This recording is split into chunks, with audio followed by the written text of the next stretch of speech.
Nous avons déjà tout partagé, annonça ma tante. Tu n'as pas été invité pour une raison. L'avocat fronça les sourcils, mais son nom est le seul dans le testament. La pièce tomba dans un silence de mort. Je m'appelle Nathalie Bellet, j'ai 28 ans. Et jusqu'au mois dernier, je pensais comprendre ce que signifiait la famille. Ma grand-mère, Éléanore, était mon roc, ma confidente, la seule personne qui me voyait vraiment. Quand elle est décédée, je m'attendais au chagrin, pas à la trahison. Je n'aurais jamais imaginé être exclu de la lecture de son testament par mes propres parents. Nous avons déjà tout divisé, a annoncé ma tante Patricia avec froideur. Tu n'as pas été invité pour une raison. Mais quand l'avocat a froncé les sourcils et a dit « mais son nom est le seul dans le testament », la pièce est tombée dans un silence de mort. Si vous regardez ceci en ce moment, laissez un commentaire pour me dire d'où vous regardez. Cliquez sur le bouton j'aime et abonnez-vous pour me suivre dans ce voyage sauvage de secrets de famille et de justice inattendue. En grandissant, ma relation avec grand-mère Éléanore était spéciale d'une manière que je n'ai pleinement appréciée que plus tard. Pendant que le reste de ma famille courait après le statut et la richesse, grand-mère était différente. Elle vivait dans un magnifique domaine historique qui appartenait à la famille depuis des générations. Mais elle se comportait avec une humilité qui me faisait toujours sentir chez moi. Nos dynamiques familiales étaient pour le moins compliquées. Ma tante Patricia, la sœur aînée de ma mère, s'était autoproclamée matriarche après la mort de mon grand-père. Elle a épousé oncle Roger, un homme d'affaires prospère qui se souciait plus des handicaps de golf et des portefeuilles d'investissement que des véritables connexions humaines. Leurs enfants, mes cousins, Heather et Taylor, ont grandi avec des cuillères en argent fermement plantées dans leur bouche et des attitudes qui correspondaient. Nathalie, ma chère, toujours ses vêtements de magasin discount, disait ma tante Patricia lors des réunions de famille, sans vraiment cacher son sourire narquois derrière son verre de vin. Je pourrais t'emmener faire du shopping un jour. Tout le monde le remarque, tu sais. Ma mère, Diane, ne m'a jamais défendu contre ses piques. Elle était la sœur cadette qui avait épousé quelqu'un de sa condition sociale inférieure, selon l'opinion de la famille. Mon père, James, était un professeur de lycée qui travaillait dur mais restait distant, prenant souvent des emplois supplémentaires pour essayer de suivre les attentes de la famille. J'ai vu ma mère chercher constamment l'approbation de Patricia et Roger, modifiant ses opinions, son style, même son rire pour essayer de s'intégrer. Grand-mère Éléanore était la seule à sembler immunisée contre l'obsession de la famille pour les apparences. Son domaine était grand, oui, mais elle vivait simplement. Les réunions de famille étaient des exercices de jugement silencieux. Mes cousins exhibaient des marques de créateurs pendant que je portais la même robe que lors des 3 derniers événements. « Viens m'aider dans la cuisine, Nathalie », disait grand-mère, me sauvant de conversations inconfortables. Dans le sanctuaire de sa grande cuisine chaleureuse avec ses appareils électroménagers dépassés qu'elle refusait de remplacer, elle me racontait des histoires de sa jeunesse. « J'ai épousé votre grand-père quand il n'était qu'un libraire », m'a-t-elle dit un jour en pétrissant de la pâte à pain. Mes parents m'ont presque renié. Il est devenu riche plus tard, mais nous étions heureux même quand nous n'avions rien. En vieillissant, j'ai commencé à remarquer comment grand-mère me traitait différemment de mes cousins. Bien qu'elle fût gentille avec tout le monde, elle s'engageait avec moi à un niveau plus profond. Quand j'ai décidé de me spécialiser en service social au lieu de commerce ou de droit, comme le voulait la tradition familiale, seule grand-mère m'a soutenu. Le monde a suffisamment de personnes qui courent après l'argent, a-t-elle dit, me serrant la main. Il a besoin de plus de personnes qui courent après le changement. La désapprobation de la famille fut immédiate et sévère. Lors d'un dîner de fête quand j'avais 22 ans, oncle Roger m'a interrogé sur mes projets de carrière. Travail associatif, ai-je répondu honnêtement. J'ai un stage dans une organisation pour jeunes sans-abri en centre-ville. La table est tombée dans le silence avant d'éclater en rire mal dissimulé. Ma chérie, c'est très gentil, a dit ma tante Patricia avec condescendance. Mais ce n'est sûrement qu'une phase. Personne ne choisit vraiment d'être pauvre. Ce que ma famille ignorait, c'est que grand-mère Éléanore soutenait secrètement mes études et faisait même des dons anonymes aux organisations où je faisais du bénévolat. Elle croyait en ma voix quand personne d'autre ne le faisait. Ton grand-père et moi avons toujours voulu faire plus d'œuvres de charité, m'a-t-elle confié une fois. Nous avons créé une petite fondation, mais elle s'est perdue dans les affaires familiales. Peut-être pourras-tu raviver ce rêve un jour. Alors que grand-mère vieillissait et que je bâtissais ma carrière dans la gestion d'organisations à but non lucratif, notre lien s'est renforcé. Je lui rendais visite chaque semaine, même quand mon emploi du temps était chargé de demandes de subventions et de programmes de sensibilisation communautaire. Nous nous assoyions dans son solarium, buvant du thé et discutant de tout, de la politique à la philosophie. Mes cousins venaient rarement, sauf s'il y avait un événement familial qui nécessitait une apparition. Et même ma mère ne passait que lorsque ma tante Patricia organisait des visites groupées. Pourtant, ils prétendaient tous être proches de grand-mère, postant des photos soigneusement mises en scène avec elle sur les réseaux sociaux avec des légendes sur le temps précieux en famille. Le ressentiment de la famille à mon égard grandissait chaque année. Ils voyaient ma relation avec grand-mère comme menaçante d'une manière ou d'une autre, comme si l'amour était une ressource limitée que je thésaurisais. J'ignorais que cette jalousie finirait par exploser en quelque chose de bien plus laid, quelque chose qui révélerait la vraie nature des gens que j'appelais ma famille. Au moment où j'ai eu 26 ans, je m'étais établie dans le secteur à but non lucratif, travaillant comme directrice de programme pour une organisation qui fournissait des ressources éducatives aux communautés défavorisées. Le salaire était modeste, mais le travail me comblait d'une manière que ma famille ne pourrait jamais comprendre. Malgré mon emploi du temps chargé, j'ai maintenu mes visites hebdomadaires à grand-mère Éléanore, lui apportant des livres, partageant des histoires sur mon travail et profitant simplement de sa compagnie. C'est lors d'une de ces visites que j'ai d'abord remarqué le déclin significatif de sa santé. Ses mains tremblaient légèrement alors qu'elle versait le thé, et elle semblait se fatiguer plus facilement qu'auparavant. « Avez-vous vu un médecin récemment, grand-mère » ai-je demandé, inquiète de la nouvelle pâleur de son teint. « Le docteur Lewis me rend visite tous les mois maintenant » a-t-elle dit d'un ton dédaigneux. « C'est juste le grand âge qui me rattrape, ma chère. Rien de grave. » Mais il y avait beaucoup à craindre. Quelques semaines après avoir remarqué ces changements, j'ai appris que grand-mère avait été diagnostiquée avec une insuffisance cardiaque congestive. Le pronostic était incertain. Elle pourrait avoir des années devant elle ou seulement des mois. Cette nouvelle s'est propagée rapidement dans la famille, et soudainement. Des parents qui avaient été trop occupés pour venir depuis des années faisaient des apparitions régulières au domaine. « Nous devons absolument vous déplacer dans un établissement avec des soins appropriés », a insisté ma tante Patricia lors d'un dîner de famille célébrant le 85e anniversaire de grand-mère. J'avais prévu une petite réunion intime, mais Patricia avait annulé mes plans, invitant la famille élargie et même des associés d'affaires de l'oncle Roger. « Je suis parfaitement à l'aise chez moi », a répondu grand-mère fermement. Nathalie a organisé la visite quotidienne d'une infirmière, et cela suffit. Patricia m'a lancé un regard venimeux. Nathalie semble penser qu'elle sait ce qui est le mieux pour tout le monde. Dites-moi, ma chère nièce, quelle qualification médicale avez-vous exactement? La pièce est devenue inconfortablement silencieuse. J'ai pris une profonde inspiration avant de répondre. J'ai consulté les médecins de grand-mère et suivi leurs recommandations. Ils pensent que les environnements familiers sont meilleurs pour son bien-être général. Comme c'est pratique que ces recommandations vous permettent de contrôler la situation, a répliqué Patricia. C'est là que je me suis enfin défendu. Il ne s'agit pas de contrôle. Il s'agit de respecter les souhaits et la dignité de grand-mère. Si vous aviez été là plus souvent avant qu'elle ne tombe malade, vous pourriez savoir quels sont ses souhaits. L'explosion fut immédiate. Patricia m'a traité d'ingrate et m'a accusé de manipuler une vieille femme malade et de la retourner contre nous tous. L'oncle Roger a suggéré que mon travail associatif n'était qu'une couverture pour ma paresse et mon incapacité à réussir dans le monde réel. Même mes cousins se sont joints à la fête, Heather suggérant que j'avais brainwashé grand-mère contre la famille. Ma mère s'est assise en silence, les yeux baissés, tandis que mon père suggérait maladroitement que nous nous calmions tous. Mais le mal était fait. À partir de ce moment, j'ai été étiqueté comme l'opportuniste de la famille, la bénéficiaire ingrate de la charité, qui profitait de l'affection d'une femme âgée. Patricia a lancé une campagne contre moi, appelant d'autres membres de la famille pour répandre des rumeurs. Elle a même contacté les amis de grand-mère, suggérant que je l'isolais pour mes propres intérêts. Le pire, c'est que ces tactiques ont fonctionné. Les gens ont commencé à me regarder différemment, et mon accès à grand-mère est devenu de plus en plus restreint. Votre tante pense qu'il serait préférable que les visites soient programmées par son intermédiaire, m'a dit la nouvelle infirmière de jour lorsque je suis arrivé pour ma visite habituelle du mercredi après-midi.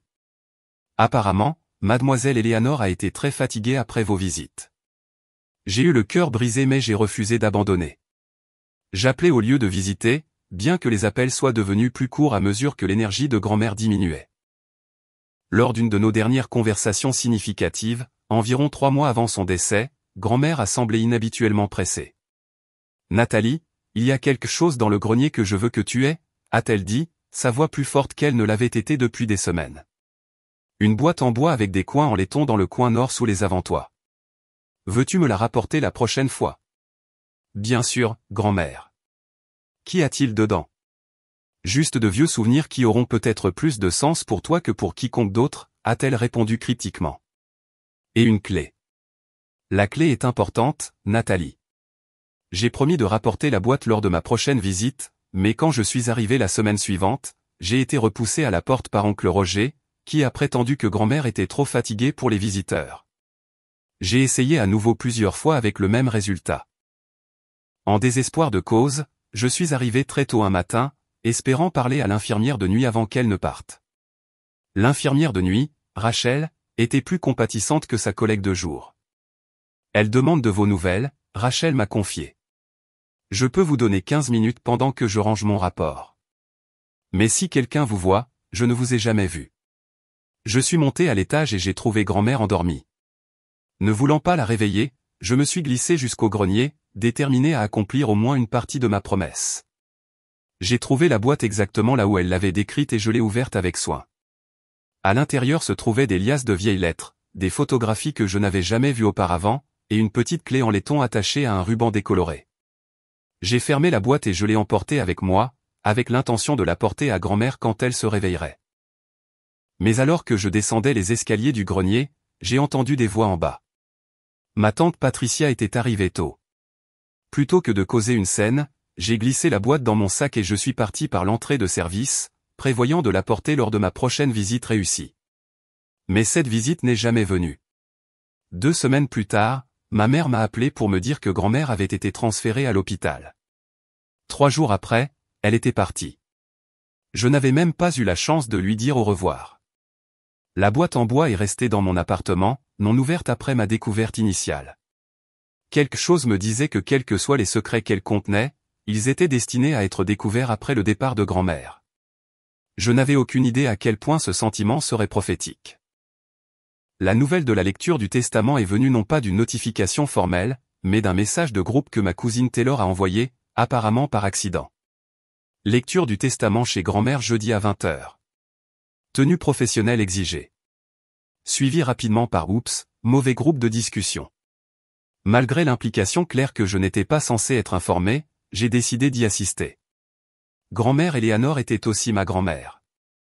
Et indépendamment des tensions familiales, j'avais le droit d'être là pour ce dernier chapitre. J'ai passé le mercredi soir à me préparer émotionnellement, choisissant une simple robe noire respectueuse mais professionnelle. J'ai même retrouvé les boucles d'oreilles en perles que grand-mère m'avait données pour ma remise de diplôme universitaire. Le seul bijou de famille que je possédais. Le jeudi après-midi était anormalement chaud pour octobre. Le genre de journée d'automne doré que grand-mère avait toujours aimé. Je suis arrivé au domaine 15 minutes en avance, garé ma Honda de 10 ans entre la Mercedes de Patricia et la BMW de Roger. Prenant une profonde inspiration, j'ai remonté le familier chemin de pierre jusqu'à la porte d'entrée, les souvenirs affluant à chaque pas. Le majordome Graham a ouvert la porte avec une expression surprise. Mademoiselle Nathalie, a-t-il dit, son professionnalisme glissant légèrement pour révéler ce qui ressemblait à de l'inquiétude. Je n'ai pas été informé de votre présence. Je suis de la famille, Graham, ai-je répondu doucement. Je devrais être là. Il a hoché légèrement la tête et s'est écarté pour me laisser entrer. Le hall était rempli de parents et de vêtements sombres de créateurs, leur conversation s'arrêtant brusquement alors que j'entrais, les yeux de ma cousine Taylor s'écarquillèrent, et elle s'empressa immédiatement de trouver sa mère. Je suis entré dans le salon principal où devait avoir lieu la lecture. Des membres de la famille que je n'avais pas vus depuis des années détournaient le regard maladroitement lorsque j'établissais un contact visuel. Ma mère s'est approchée prudemment, l'air nerveux. « Nathalie, ma chère, je ne savais pas que tu venais », a-t-elle murmuré, jetant un coup d'œil par-dessus son épaule. Patricia organise tout. J'ai vu le message de groupe, ai-je expliqué. J'ai le droit d'être ici. Avant que ma mère ne puisse répondre, ma tante Patricia a fait irruption dans la pièce, le visage déformé par une colère à peine dissimulée. Oncle Roger la suivait de près, sa main sur son coude comme pour la retenir. « Que faites-vous ici » a exigé Patricia, sans se soucier de baisser la voix. « C'est une réunion de famille privée. » Je suis de la famille, ai-je répondu, luttant pour garder ma voix stable. Grand-mère était aussi ma grand-mère, Patricia Harry. Un son froid, dépourvu d'humour. La famille. Tu n'as pas agi comme de la famille. Tu as manipulé une vieille femme malade et tu l'as retournée contre nous tous. Tu n'as pas été invité pour une raison. Les gens regardaient maintenant, certains avec une curiosité non dissimulée, d'autres avec de l'inconfort. J'ai senti mes joues brûler mais je suis resté ferme. Je n'ai jamais manipulé personne. Je l'aimais et je passais du temps avec elle, ce que la plupart des gens dans cette pièce ne peuvent pas dire. Comment osez-vous, a sifflé Patricia. Nous avons déjà tout divisé selon ce que grand-mère aurait voulu. Tu as été exclu à cause de ton comportement. Tout le monde sait que tu ne cherchais que son argent. L'accusation m'a piqué comme une gifle physique. Ce n'est pas vrai. Je n'ai jamais rien demandé à grand-mère. S'il vous plaît, a ricané Patricia. Ta petite carrière de tourisme de la pauvreté ne trompait personne. Nous savons tous que tu t'attendais à ce que grand-mère te sorte de tes mauvais choix de vie. Ma mère a finalement parlé, bien que sa voix fût timide. Patricia, peut-être devrions-nous simplement la laisser rester. Quel mal cela pourrait-il faire? Reste en dehors de ça, Diane. Patricia a répliqué. Tu n'as jamais réussi à contrôler ta fille. C'est pourquoi elle a fini comme ça. La pièce était devenue complètement silencieuse. Tout le monde regardait notre confrontation avec une fascination inconfortable. Oncle Roger s'est avancé, tentant une approche plus diplomatique. Nathalie, c'est une période difficile pour tout le monde. Peut-être serait-il préférable que tu partes maintenant et que nous puissions discuter de tes préoccupations plus tard, dans un cadre plus approprié. J'ai regardé autour de moi les visages des gens qui partageaient mon sang mais qui ressemblaient à des étrangers. Je ne pars pas. Grand-mère aurait voulu que je sois là. Le visage de Patricia s'est durci. Bien, tu ne me laisses pas le choix. Elle a sorti son téléphone portable et a passé un bref appel. En quelques minutes, un agent de sécurité que je n'avais jamais vu auparavant est apparu à la porte. Cette femme est en infraction, a informé froidement Patricia. Veuillez la raccompagner hors de la propriété. Mademoiselle, je dois vous demander de venir avec moi, a dit l'agent, l'air mal à l'aise mais déterminé. L'humiliation était écrasante. Des larmes ont piqué mes yeux alors que je regardais ma famille, cherchant quelqu'un qui pourrait me défendre. Ma mère a détourné le regard. Mon père fixait ses chaussures. Même mes cousins plus jeunes, avec qui j'avais joué à cache-cache dans cette maison même, évitaient mon regard. Bien, ai-je dit, ma voix se brisant légèrement. Je vais y aller, mais grand-mère aurait honte de vous tous en ce moment. J'ai marché dehors avec autant de dignité que possible, le garde de sécurité me suivant à une distance respectueuse. Une fois dehors, j'ai réussi à atteindre ma voiture avant que les larmes ne viennent sérieusement. Je me suis assise au volant, sanglotant comme je ne l'avais pas fait depuis mon enfance. Le chagrin de perdre grand-mère, ajouté à ce rejet final de ma famille, était presque insupportable. Je ne sais pas combien de temps je suis resté là à pleurer avant que mon téléphone ne vibre avec un message d'un numéro inconnu. Attendez là. Ne partez pas. Alexander Maurice, l'avocat d'Eleanor. J'ai essuyé mes larmes avec le dos de ma main, en vérifiant mon reflet dans le rétroviseur. J'avais l'air d'un désastre. Le mascara coulait le long de mes joues, les yeux gonflés et rouges. La dernière chose que je voulais était de rencontrer un avocat en ayant cette mine, mais la curiosité l'emporta sur mon embarras. Je n'avais jamais rencontré l'avocat de grand-mère auparavant et je n'avais aucune idée de pourquoi il me contacterait maintenant après une sortie aussi humiliante. 5 minutes plus tard, un homme grand en costume gris anthracite s'est approché de ma voiture. Il semblait avoir une 50aine d'années, avec des cheveux poivre et sel et des yeux gentils derrière des lunettes à monture en fil. J'ai baissé ma vitre avec prudence. Mademoiselle Bellet, je suis Alexander Maurice. J'étais l'avocat de votre grand-mère depuis plus de 20 ans. Il a tendu la main, que j'ai serrée avec hésitation. Puis-je vous accompagner un instant? Ou peut-être pourrions-nous nous asseoir sur ce banc près du jardin? J'ai opté pour le banc, ayant besoin d'air frais et de distance par rapport à la maison où ma famille était toujours réunie. Nous avons marché en silence jusqu'à un banc en fer forgé donnant sur le jardin de roses bien-aimé de grand-mère, qui commençait déjà à faner sous le froid automnal. Je dois m'excuser pour ce qui s'est passé là-bas, a commencé Alexander une fois que nous nous sommes assis. Je suis arrivé en retard et j'ai constaté que votre famille avait procédé à une sorte de lecture non officielle sans moi. Ils ont dit que tout était déjà divisé, ai-je dit, incapable de cacher la blessure dans ma voix. Alexander a froncé profondément les sourcils. C'est impossible. Un testament ne peut être exécuté sans l'exécuteur, qui dans ce cas est moi. Quelle que soit leur activité là-bas, ce n'était ni légal ni contraignant. Une petite lueur d'espoir s'est allumée en moi. Alors, que se passe-t-il maintenant? Maintenant, a dit Alexander, se levant et m'offrant sa main, nous abordons le testament actuel. Mais avant d'y retourner, il y a quelque chose que vous devriez savoir. Il a hésité, semblant choisir ses mots avec soin. Votre nom est le seul dans le testament, mademoiselle Bailey. Je l'ai regardé avec incrédulité. Quoi? Ce ne peut pas être vrai. Qu'en est-il de ma mère, de ma tante, du reste de la famille? Il y a des conditions et des stipulations pour les autres, a-t-il précisé. Mais le bénéficiaire principal, c'est vous. Votre grand-mère a été très spécifique sur ses souhaits. Il m'a tendu un document dans un dossier bleu. Ceci est une copie du testament. Vous pouvez l'examiner avant de retourner à la maison. D'une main tremblante, j'ai ouvert le dossier et j'ai parcouru la première page. Là, c'était écrit noir sur blanc. Je, Eleanor Margaret Bailey, étant de plein esprit, par la présente lègue la totalité de ma succession à ma petite-fille, Nathalie Grace Bailey. Cela n'a aucun sens, ai-je murmuré. Pourquoi ferait-elle cela? La famille va être furieuse. Votre grand-mère avait ses raisons, a répondu Alexander doucement, et elle avait anticipé la réaction. C'est pourquoi elle m'a donné des instructions si précises. J'ai fermé le dossier en essayant de digérer cette bombe. Que faisons-nous maintenant? Maintenant, a dit Alexander, se levant et me tendant la main, nous y retournons et je fais mon travail d'exécuteur. Êtes-vous prête pour ça? Ce ne sera pas agréable. J'ai pensé à fuir, à éviter la confrontation entièrement. Mais grand-mère avait fait son choix, et je lui devais de mener à bien. Oui, ai-je dit, en redressant mes épaules. Je suis prête. Nous sommes retournés à la maison ensemble, Alexander légèrement devant alors que nous approchions de la porte d'entrée. Cette fois, quand Graham l'a ouverte, son visage a enregistré la surprise suivie de quelque chose qui ressemblait presque à de la satisfaction. Monsieur Morris, a-t-il dit avec un signe de tête formel. Ils vous attendent dans le salon.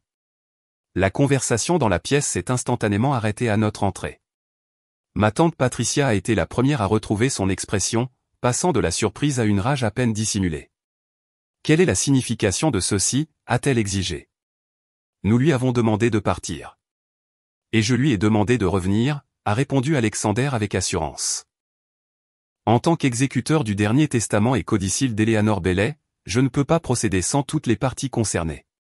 Parties concernées? A répété oncle Roger, ses instincts d'homme d'affaires clairement visibles, sentant le danger. Qu'est-ce que cela signifie exactement? Alexander a posé sa mallette sur la table basse ornée et en a retiré plusieurs documents d'apparence officielle. Cela signifie que je suis ici pour procéder à la lecture officielle du testament d'Eleanor Bailey, qui ne peut être effectué que par moi en tant qu'exécuteur désigné. Quelles que soient les discussions que vous avez eues précédemment, elles étaient prématurées et non contraignantes.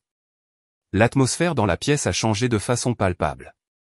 Mes cousins échangeaient des regards inquiets. Ma mère avait l'air confuse. Le visage de ma tante Patricia était devenu pâle sous son maquillage parfait.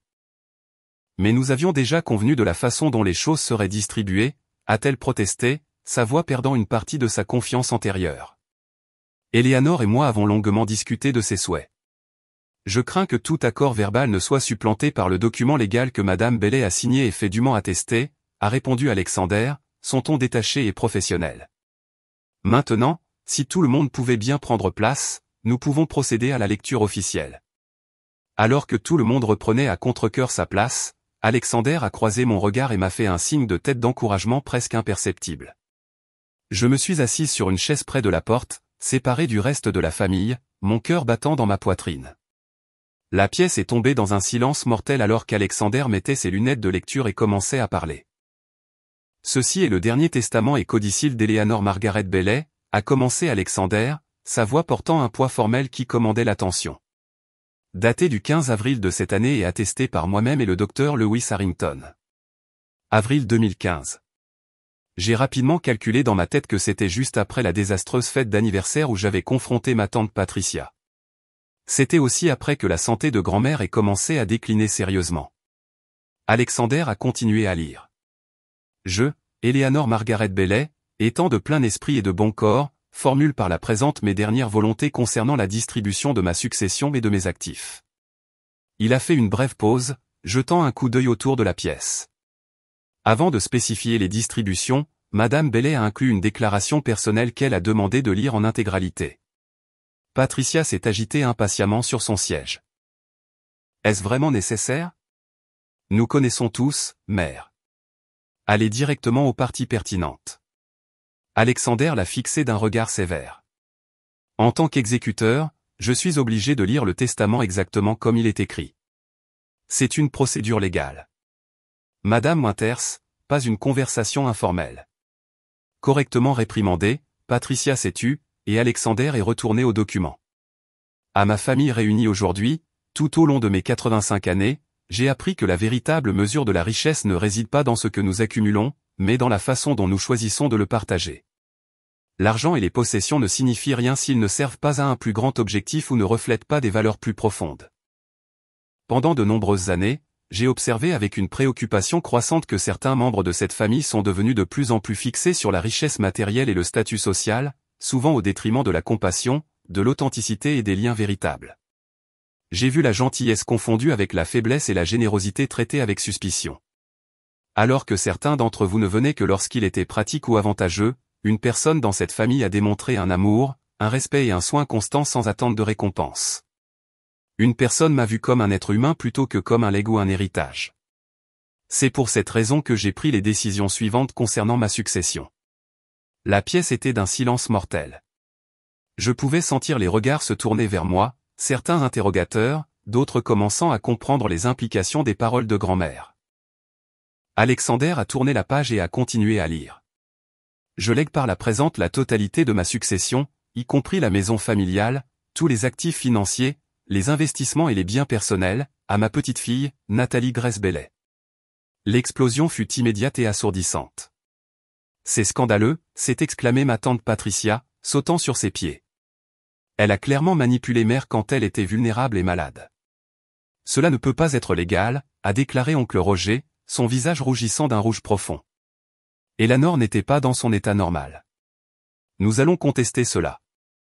Mes cousins ont commencé à se parler les uns aux autres. Heather éclatant même en sanglots théâtraux tandis que Taylor criait à la trahison familiale. Des parents plus éloignés murmuraient avec un choc incrédule. Je suis resté figé sur ma chaise, incapable de comprendre ce qui se passait. Toute la succession que grand-mère m'avait laissée, tout. Cela semblait impossible, écrasant, et franchement terrifiant. Alexander a attendu patiemment que le tumulte initial se calme avant de lever la main pour demander le silence. Puis-je continuer? Il y a des stipulations supplémentaires. La pièce s'est progressivement calmée, tout le monde était trop anxieux d'entendre la suite pour maintenir ses éclats. Bien que la succession dans son intégralité soit léguée à Nathalie Bailey, a dit Alexander, Madame Bailey a établi une série de legs conditionnels aux autres membres de la famille. L'espoir a visiblement surgi dans la pièce. Les gens se redressaient, leurs expressions passant de l'indignation au calcul. Ces legs conditionnels, a continué Alexander, dépendent du traitement de Nathalie Bailey par les membres de la famille concernée, à la fois avant mon décès et après la lecture de ce testament. Le silence qui a suivi fut absolu. Je pouvais presque voir les rouages tourner dans la tête de chacun alors qu'ils passaient en revue mentalement leurs interactions avec moi. Madame Bailey a tenu des registres détaillés des interactions familiales, de la correspondance et des comportements, a expliqué Alexander, mettant de côté le testament pour se référer à un autre document. Elle a également consulté régulièrement avec moi au sujet de ses observations. Mon esprit a repensé à la boîte en bois dans mon appartement. Les lettres, les photographies, ils devaient faire partie de cette documentation. Chaque bénéficiaire potentiel a été évalué selon des critères qu'Eleanor a établis, a poursuivi Alexander. Ceux-ci comprennent, sans s'y limiter, le respect démontré pour Nathalie, le soutien à ses choix de carrière, son inclusion dans les événements familiaux et l'abstention de remarques désobligeantes sur son caractère ou ses motivations. Oncle Roger s'est raclé la gorge. Et qui exactement a fait ces jugements subjectifs? Comment pouvons-nous vérifier tout cela? Madame Bellet a tenu des notes détaillées, a répondu Alexander calmement. De plus, elle a eu recours au service de Westlake Investigation pour documenter certains incidents qu'elle a trouvés particulièrement préoccupants. Des détectives privés, les révélations m'ont stupéfaite autant que tout le monde. Grand-mère avait discrètement constitué un dossier, observant et documentant tout. C'est de la folie, a déclaré Patricia. Ma propre mère nous espionnait. Elle a protégé sa petite-fille de ce qu'elle percevait comme une campagne coordonnée d'isolement et d'abus émotionnels, a corrigé Alexander. Et d'après mes observations d'aujourd'hui, ses préoccupations semblent avoir été bien fondées. Il s'est tourné vers une autre page de ses documents.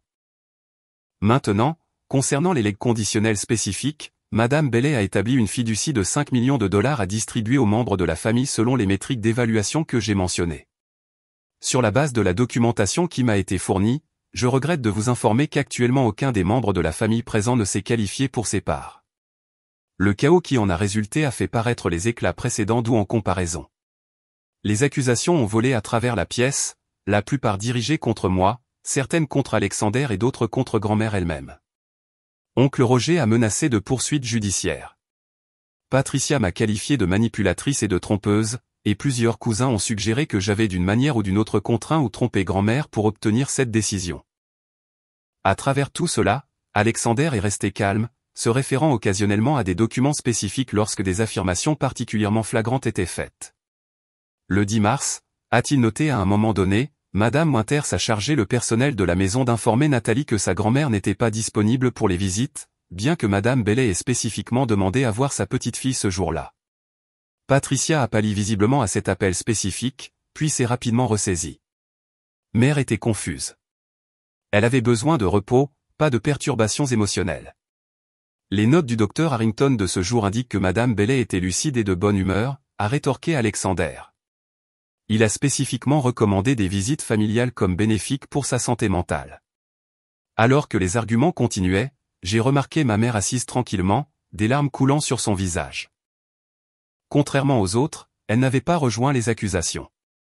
Lorsque nos regards se sont croisés à travers la pièce, elle a rapidement détourné le regard, la culpabilité évidente dans son expression. Finalement, lorsque la tempête initiale de protestation s'est quelque peu calmée, Alexander a légèrement élevé la voix. Je dois noter que Madame Bellet avait anticipé ses réactions. Elle a fait évaluer sa compétence mentale officiellement 3 fois distincte lors de la rédaction de ce testament, spécifiquement pour traiter les contestations potentielles. Le testament est légalement à l'épreuve des balles. Il s'est ensuite tourné directement vers moi. Mademoiselle Bellet, votre grand-mère vous a également laissé une lettre privée. Souhaitez-vous la recevoir maintenant ou plus tard en privé? Tous les yeux se sont tournés vers moi. Après un moment d'hésitation, j'ai répondu, plus tard, s'il vous plaît. Alexander a hoché la tête et s'est retourné pour s'adresser à la pièce. Les legs conditionnels restent disponibles pour les membres de la famille qualifiés pendant une période d'1 an après cette lecture. Madame Bellet a été très claire sur le fait qu'elle espérait que la réconciliation serait possible, bien qu'elle ait laissé les termes de cette réconciliation entièrement entre les mains de Nathalie. Et avec ces mots, tous les regards calculateurs de la pièce se sont tournés vers moi. En l'espace d'1 heure, je suis passé d'ennemi de la famille à l'unique arbitre de leur futur financier. La réalisation était aussi terrifiante qu'invraisemblable. La lecture officielle du testament s'est terminée avec Alexander me fournissant ses coordonnées et organisant une réunion privée pour le lendemain afin de discuter des détails de la succession. Alors que les membres de la famille commençaient à se disperser, leur choc cédant la place à une réflexion stratégique, je me suis retrouvé approché de tous les côtés. Nathalie, ma chérie, a dit ma tante Patricia, sa voix sucrée comme du miel, dans une inversion complète de son venin antérieur. Cela doit être tellement accablant pour toi. Pourquoi ne viendrais-tu pas séjourner chez Roger et moi quelques jours? Nous avons beaucoup de place et nous pouvons t'aider à naviguer dans toutes ces questions juridiques compliquées. La tentative transparente de me manipuler était presque risible. Merci, mais je serai bien dans mon propre appartement, ai-je répondu neutre. Oncle Roger a tenté une approche différente. Se rapprochant avec un air d'homme d'affaires. Tu sais, Nathalie, gérer un patrimoine de cette taille demande une expertise financière considérable. Je serais heureux de m'associer à toi pour les stratégies d'investissement. En fait, nous pourrions créer une entreprise familiale qui bénéficierait à tout le monde. J'examinerai attentivement toutes les options, ai-je dit délibérément vague. Mes cousins étaient encore plus évidents, Taylor se rappelant soudainement à quel point nous nous étions amusés enfants et Heather mentionnant un gala de charité qu'elle pensait que j'aimerais assister maintenant que tu seras une femme fortunée. Je me suis excusé de ces avances transparentes et je me suis dirigé vers la porte, désespéré de prendre l'air et d'avoir de l'espace pour tout assimiler. En atteignant le hall, ma mère m'a rattrapé, ses yeux rouges de larmes. « Nathalie, s'il te plaît, pouvons-nous parler un moment ? Juste nous deux. » Malgré mon épuisement émotionnel, j'ai hoché la tête et je l'ai suivi dans une petite pièce latérale qui avait été autrefois la salle de musique de grand-mère. Le grand piano restait silencieux et poussiéreux, inutilisé, depuis que la santé de grand-mère avait commencé à décliner. Dès que la porte s'est fermée derrière nous, ma mère s'est effondrée. « Je suis tellement désolé, Nathalie. J'aurais dû te défendre. J'aurais dû être plus forte. Pourquoi ne l'as-tu pas été, ai-je demandé, la question qui me brûlait depuis des années, émergeant enfin. Toutes ces fois où ma tante Patricia m'a dénigré. Tous ces rassemblements familiaux où j'ai été traitée comme une étrangère. Pourquoi n'as-tu jamais rien dit ? Ma mère s'est assise sur le banc du piano, semblant plus petite et plus vieille que je ne l'avais jamais vue. J'avais peur, a-t-elle admis. Après avoir épousé ton père, Patricia a clairement indiqué que ma place dans la famille dépendait de mon comportement. Quand tu as choisi une voie différente, j'étais coincé au milieu. Tu m'as choisi, elle, plutôt que moi, ai-je dit calmement. Ta propre fille. Je pensais pouvoir mieux te protéger en restant en bons termes avec eux, a-t-elle dit. Bien que l'excuse sonnât creux, même pour elle. Je pensais que si je les défiais directement, ils nous excluraient complètement. Mais ils l'ont fait quand même. As-tu su qu'ils m'ont coupé de grand-mère quand elle mourait ? Le visage de ma mère s'est effondré. Je le soupçonnais, mais Patricia a dit que c'était sur ordre du médecin. J'aurais dû le questionner davantage. J'aurais dû faire beaucoup de choses différemment. Nous nous sommes assis en silence pendant un long moment. Des années de chagrin non exprimé flottaient entre nous. Nathalie, a enfin dit ma mère, je sais que je ne mérite pas ton pardon, mais sache que je t'aime. Je suis toujours fier de toi, même quand j'étais trop faible pour le dire. Une partie de moi voulait rejeter cette déclaration tardive, pour garder la colère qui m'avait protégé si longtemps. Mais une autre partie a reconnu la sincérité dans ses paroles et l'opportunité de guérison que grand-mère avait peut-être prévue. J'ai besoin de temps, ai-je dit finalement. Tout cela est trop à assimiler pour le moment. Elle a hoché la tête, comprenant. Bien sûr, s'il te plaît, ne me ferme pas complètement la porte. Alors que nous quittions la salle de musique, j'ai remarqué Alexander parler à Graham près de la porte d'entrée. Il a croisé mon regard et s'est approché. Mademoiselle Bailey, il y a autre chose que vous devriez savoir, a-t-il dit doucement. Votre grand-mère m'a demandé de vous dire que la boîte en bois, je crois que vous savez laquelle, contient des informations supplémentaires qu'elle voulait que vous ayez avant de prendre des décisions concernant les legs conditionnels. J'ai hoché la tête, pensant à la boîte qui m'attendait dans mon appartement. Merci, monsieur Morris. Je la regarderai ce soir. Le trajet de retour du domaine était surréaliste. Je m'attendais à me réveiller de ce qui ressemblait à un rêve ou à un cauchemar impossible, selon l'aspect sur lequel je me concentrais. L'héritage lui-même était déjà assez écrasant, mais la responsabilité que grand-mère m'avait confiée concernant le reste de la famille était presque étouffante. Une fois rentré, je suis allé directement à la boîte en bois que j'avais récupérée du grenier il y a des mois. En l'ouvrant à nouveau, j'ai examiné le contenu plus attentivement. Les photographies montraient grand-mère dans sa jeunesse avec des personnes que je ne reconnaissais pas, y compris un jeune homme qui n'était certainement pas mon grand-père. Les lettres étaient des correspondances entre grand-mère et cet homme, s'étendant sur des décennies. La dernière lettre, datée d'il y a seulement 2 ans, révélait qu'il avait été son premier amour, séparé par la désapprobation familiale et les attentes sociales. J'ai choisi la sécurité et l'approbation familiale plutôt que l'amour, avait-elle écrit dans un journal glissé sous les lettres. Cela a été mon regret de toute une vie, un que je ne souhaite pas que Nathalie répète. Plus profondément dans la boîte, j'ai trouvé des récits détaillés d'incidents impliquant ma famille. Les fois où Patricia avait intercepté mes appels, où des membres de la famille avaient parlé méchamment de moi dans mon dos, où j'avais été délibérément exclu des rassemblements. Grand-mère avait tout documenté, construisant un dossier non seulement pour son testament, mais aussi pour mes yeux. Le plus choquant fut une série de mails imprimés entre Patricia et l'infirmière de jour lui donnant des instructions explicites pour limiter mon accès à grand-mère.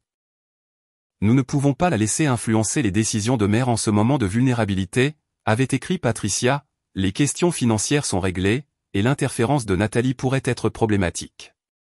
Les preuves étaient accablantes et déchirantes. Ma famille ne m'avait pas seulement négligé. Ils avaient activement travaillé pour me séparer de la seule personne qui m'avait vraiment accepté. Au cours de la semaine suivante, j'ai rencontré plusieurs fois Alexander pour discuter de la succession. L'héritage était encore plus important que ce que j'avais initialement compris.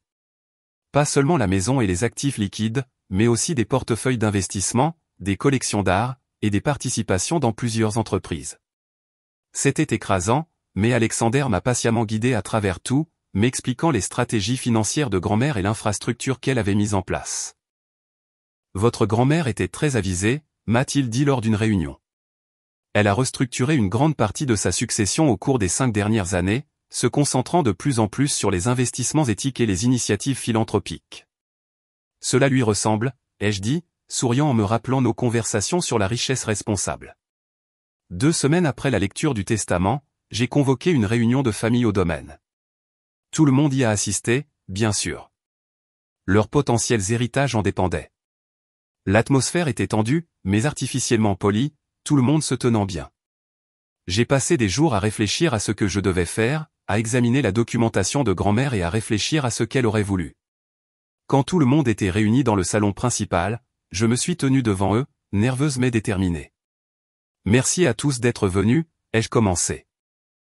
J'ai beaucoup réfléchi aux souhaits de grand-mère et aux legs conditionnels qu'elle a établis. La pièce était silencieuse, tous les yeux fixés intensément sur moi.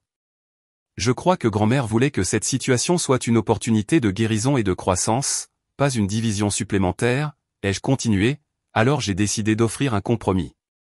L'espoir a visiblement surgi dans la pièce, rapidement tempéré par la lassitude. Les legs conditionnels seront disponibles comme grand-mère l'avait prévu, ai-je dit, mais avec une exigence supplémentaire que je crois honorer ses valeurs. Quelle exigence, a demandé prudemment oncle Roger. Le service communautaire, ai-je répondu simplement. Chaque membre de la famille qui souhaite recevoir sa part doit effectuer 500 heures de travail bénévole vérifié avec l'une des organisations à but non lucratif que grand-mère a secrètement soutenues pendant des années. Le silence qui a suivi était éloquent. Les expressions dans la pièce variaient du choc au calcul en passant par la consternation pure et simple. 500 heures, s'est exclamé Patricia finalement. C'est ridicule. Nous avons des carrières, des responsabilités, des vies. L'exigence peut être remplie sur une période d'1 an, ai-je expliqué calmement. C'est moins de 10 heures par semaine. Les organisations proposent des opportunités en soirée et le week-end pour s'adapter aux horaires de travail. C'est juste une autre façon pour toi de nous contrôler, a accusé Heather, sa façade de cordialité abandonnée complètement. Non, les jeux corrigés. C'est une façon d'honorer les valeurs de grand-mère et les causes auxquelles elle croyait. Le choix vous appartient entièrement. Participez ou non, mais les conditions sont non négociables. Alors que des disputes éclataient dans la pièce, j'ai observé leurs vrais caractères émerger à nouveau. La brève période de cordialité forcée s'était évaporée au premier signe que l'argent ne serait pas facilement obtenu. À ce moment-là, j'ai compris exactement pourquoi grand-mère avait structuré son testament comme elle l'avait fait. Elle savait exactement ce qui allait se passer, que, face au choix entre la croissance personnelle authentique et l'argent facile, la plupart d'entre elles révéleraient leurs véritables priorités. La réunion s'est terminée avec la plupart de la famille sortant en trombe, lançant des menaces de contester le testament ou de ne plus jamais me parler. Seule ma mère est restée derrière. Calme et réfléchie. Je le ferai, a-t-elle dit simplement quand nous étions seuls. Pas pour l'argent, mais parce que j'ai besoin de faire amende honorable envers toi et envers maman. Sa sincérité m'a touché.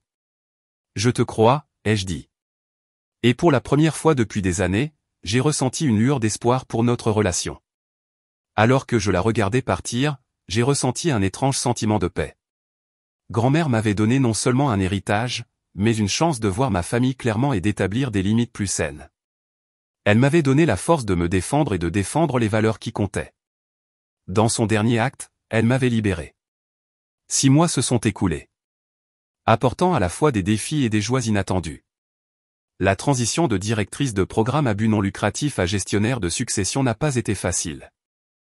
Mais je l'ai abordée avec le même dévouement que celui que j'avais apporté à mon travail précédent. Avec les conseils d'Alexander, j'ai créé une fondation au nom de grand-mère Eleanor, axée sur les causes qu'elle avait secrètement soutenues pendant des décennies. La succession elle-même a subi une transformation.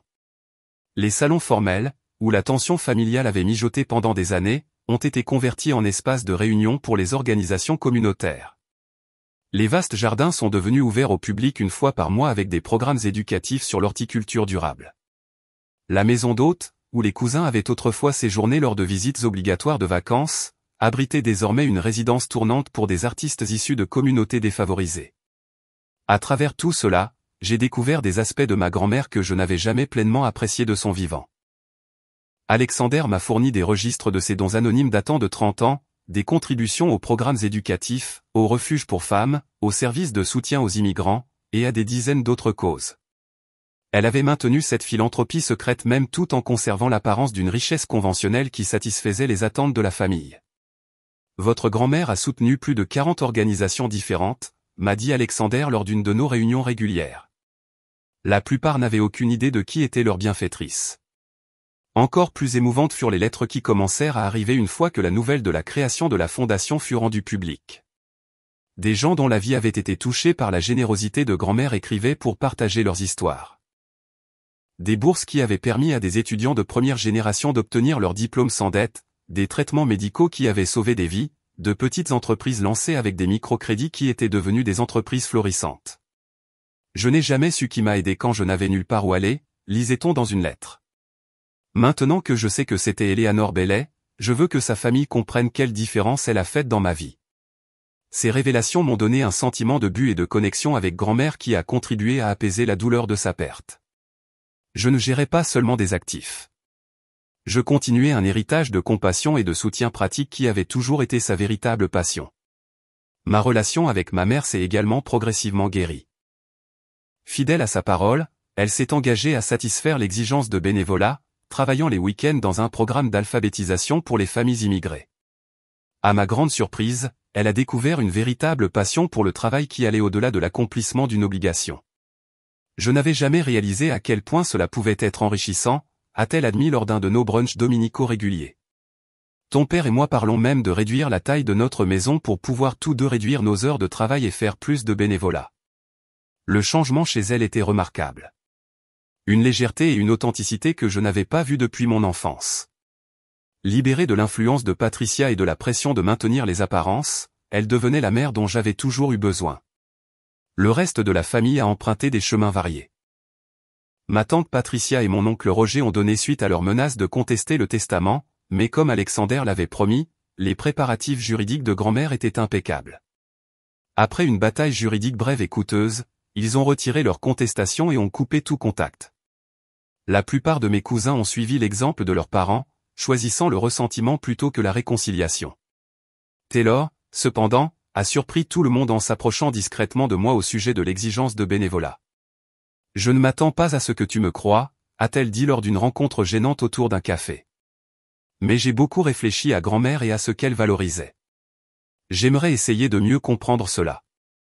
Sa sincérité semblait authentique et au cours des mois suivants, elle est devenue une bénévole régulière dans un programme d'art pour la jeunesse.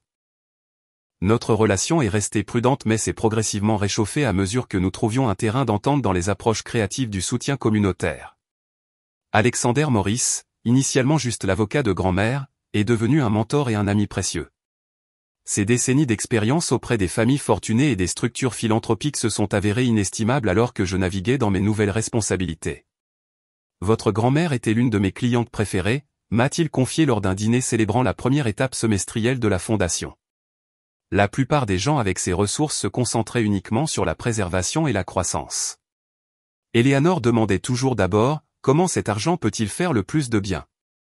La boîte en bois du grenier a continué à me révéler des informations alors que je travaillais progressivement à travers son contenu. La découverte la plus précieuse est venue vers le bas. Le journal personnel de grand-mère couvrant les 5 dernières années de sa vie. Ces dernières entrées, écrites d'une main de plus en plus tremblante, étaient adressées directement à moi. Ma très chère Nathalie, avait-elle écrit, quand tu liras ceci, je serai partie. Je veux que tu saches que te voir devenir la femme compatissante et pleine de principes que tu es devenue a été ma plus grande joie.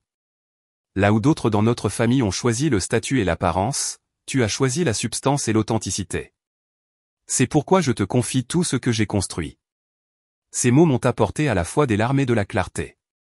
L'héritage n'a jamais été destiné à être une récompense ou une punition pour la famille, mais un outil placé entre les mains de la personne qu'elle croyait pouvoir l'utiliser sagement. Inspiré par cette compréhension, j'ai établi une nouvelle tradition. Des dîners communautaires trimestriels organisés au domaine, réunissant les partenaires de la fondation, les bénéficiaires des programmes, les bénévoles et les membres de la communauté. Le premier de ces rassemblements a coïncidé presque exactement avec le premier anniversaire du décès de grand-mère. Alors que je regardais autour de moi dans la salle à manger qui avait autrefois accueilli des fêtes de famille tendues, maintenant remplies de visages divers et de conversations authentiques, j'ai ressenti la présence de grand-mère plus fortement que depuis sa mort. C'était son véritable héritage. Pas les actifs ou la propriété, mais les liens tissés et les vies améliorées grâce à une générosité réfléchie. À Eleanor, Alexander a proposé un toast, levant son verre, qui a compris que la véritable valeur de la richesse réside dans la façon dont nous la partageons. À Eleanor, a fait écho la pièce, de nombreux yeux humides d'émotion. Plus tard dans la soirée, alors que les derniers invités partaient, je me suis promené dans les jardins que grand-mère aimait tant, réfléchissant au parcours extraordinaire de l'année écoulée. L'héritage avait apporté des défis que je n'avais jamais anticipés, mais aussi des opportunités que je n'aurais jamais pu imaginer. À travers tout cela, j'avais découvert en moi des forces que je ne connaissais pas. La véritable famille, j'avais appris, n'était pas toujours définie par le sang. Elle pouvait être construite par des valeurs partagées, le respect mutuel et le souci authentique du bien-être des autres. Grand-mère avait toujours su cela et m'avait donné non seulement ses biens matériels mais aussi la liberté de créer un type de famille différent autour de moi. Alors que les étoiles émergeaient dans le ciel nocturne clair, j'ai fait une promesse silencieuse à ma grand-mère de continuer à construire sur la fondation qu'elle avait établie, d'utiliser les ressources qu'elle m'avait confiées avec sagesse et compassion, et de ne jamais perdre de vue le véritable objectif du privilège, élever les autres avec vous. Que feriez-vous si vous héritiez soudainement d'une fortune, mais que cela s'accompagne de la responsabilité de guérir les blessures familiales? Utiliseriez-vous cela comme levier ou comme pont vers la compréhension? J'adorerais connaître vos réflexions dans les commentaires ci-dessous. Et si cette histoire vous a parlé, n'oubliez pas de liker, de vous abonner et de partager avec quelqu'un qui pourrait avoir besoin d'entendre que la vraie richesse réside dans la façon dont nous nous traitons les uns les autres, pas dans ce que nous possédons. Merci de m'avoir rejoint dans ce voyage de guérison et de découverte.